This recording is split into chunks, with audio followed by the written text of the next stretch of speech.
যাদের স্মরণ শক্তি কম এবং স্মৃতি শক্তি কম তারা 21 বার এই দোয়াটা পাঠ করবেন।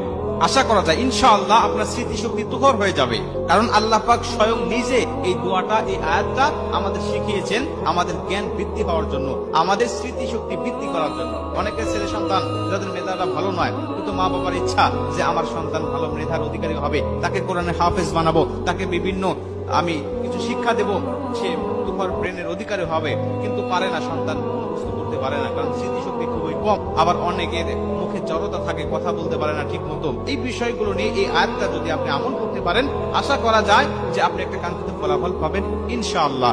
আর পবিত্র কুরআন সূরাতুত তাহার মধ্যে 114 নম্বর আয়াতের মধ্যে আল্লাহ পাক বলেন, রব্বি জিদনি ইলমা, রবের কাছে আমার ইলম, আমার জ্ঞান, আমার স্মৃতিশক্তি বৃদ্ধি করার জন্য রবের কাছে দোয়া করছি, হে আমার রব, তুমি আমার জ্ঞান বৃদ্ধি করে দাও, তুমি আমার ইলমকে বৃদ্ধি করে দাও। এই দোয়াটা আপনি প্রত্যেকটা ফরজ নামাজের পরে 21 বার করে পাঠ করবে।